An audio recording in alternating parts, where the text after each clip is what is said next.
पिछले 15 दिनों से लगातार डेंगू का प्रकोप बढ़ रहा है। सबसे बड़ी बात है कि पटना का कोई ऐसा मोहल्ला नहीं बचा है और मुझे लगता है कि हर एक घर के बाद दूसरा घर में डेंगू का कोई ना कोई प्रकोप। मैं इसीलिए आज तेजस्वी यादव जी को पत्र लिखकर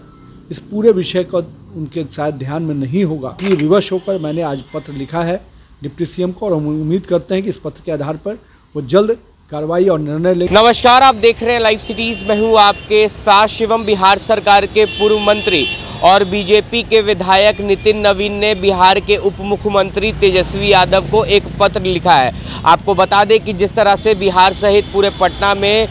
डेंगू का प्रकोप बढ़ते जा रहा है, ऐसे में इसी को लेकर बीजेपी के विधायक नितिन नवीन ने पत्र लिखा है और उनसे कुछ मांगे भी की हैं। क्या कुछ कह रहे हैं नितिन नवीन, पहले आप वो सुने। देखिए, जिस प्रकार से बिहार में खास करके पटना शहर में पिछले 15 दिनों से लगातार डेंगू का प्रकोप बढ़ रहा है और बिहार में माननीय उप मुख्यमंत्री जी नगर विकास मंत्री भी हैं और स्वास्थ्य विभाग के भी मंत्री हैं, लेकिन कोई तत्परता नहीं दिख रही है। और सबसे बड़ी बात है कि पटना का कोई ऐसा मोहल्ला नहीं बचा है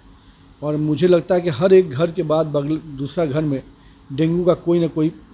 प्रकोप किसी न किसी व्यक्ति को परेशानी में डाले हुए है। अस्पताल की भी स्थिति डेंगू के समय में आप देख रहे होंगे कि बड़े पैमाने पर हर अस्पताल में डेंगू के मरीज पहुंचे हुए हैं। कई जगह प्लेटलेट के अभाव हैं और साथ ही साथ जो फॉगिंग होनी चाहिए, जो छिड़काव होना चाहिए उसके रोकथाम के लिए, उसके लिए भी जो प्रयास होना चाहिए था वो प्रयास अभी तक प्रशासन के स्तर पर नहीं हो पा रहा है। कहीं कहीं पर छिटपुट तरीके से फॉगिंग हो रही है, लेकिन जो मैसिव लेवल पे पूरे शहर के अंदर फॉगिंग का काम और जो जहाँ भी पानी एकत्रित है वहाँ ब्लीचिंग पाउडर, कहीं कहीं पर और बाकी चीज़ें जो छिड़काव के दृष्टि से होते हैं, उन सब चीज़ का प्रयोग होना चाहिए था, पर प्रशासन अभी तक इस पर सोई हुई है। और मेरा मानना है कि मैं इसीलिए आज तेजस्वी यादव जी को पत्र लिखकर इस पूरे विषय का उनके शायद ध्यान में नहीं होगा, हो सकता है राष्ट्रीय कार्य समिति और बाकी चीज़ों में व्यस्त होंगे, लेकिन पटना की जनता कहरा रही है और पटना में लगातार डेंगू के कारण हर परिवार में कोई ना कोई व्यक्ति बीमार पड़ रहा है, पीड़ित हो रहा है। तो मेरा मानना है कि सरकार की नींद खुलनी चाहिए और इस पूरे विषय पर गंभीरता से सरकार के माननीय उप मुख्यमंत्री और जो नगर विकास और स्वास्थ्य विभाग के मंत्री हैं उनके स्तर पर बैठक होनी चाहिए। सभी माननीय जनप्रतिनिधियों को बुलाकर जहां भी जो दिक्कतें हैं उनकी बात को समझकर उन इलाकों में काम होना चाहिए, क्योंकि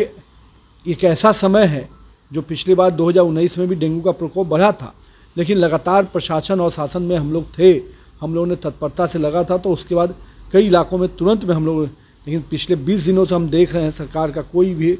सरकारी स्तर पर कोई भी कार्रवाई या गतिविधियाँ नज़र नहीं आ रही। इसलिए विवश होकर मैंने आज पत्र लिखा है डिप्टी सीएम को, और हम उम्मीद करते हैं कि इस पत्र के आधार पर वो जल्द कार्रवाई और निर्णय लेंगे, ताकि पटना के लोग जो परेशानी में चल रहे हैं उससे उनको कम से कम हम बेहतर स्वास्थ्य सुविधा और नगर निगम की दृष्टि से डेंगू के प्रकोप करने की जो सैनिटेशन और जो फॉगिंग होनी चाहिए उसकी व्यवस्था सुचारू हो पाए। तो आपने साफ तौर पे सुना, बढ़ते डेंगू के प्रकोप को देखते हुए नितिन नवीन ने कुछ मांगे जो हैं वो बिहार के उप मुख्यमंत्री तेजस्वी यादव से की है। अब देखने वाली बात यह होगी कि जिस तरह से बीजेपी के विधायक नितिन नवीन ने उप मुख्यमंत्री तेजस्वी यादव को पत्र लिखा है, तो उस पत्र का तेजस्वी यादव संज्ञान लेते हैं या नहीं। बहरहाल अब बने रहे हमारे साथ। अगर आपने हमारे चैनल को सब्सक्राइब नहीं किया है तो जल्द से जल्द सब्सक्राइब कर ले। धन्यवाद।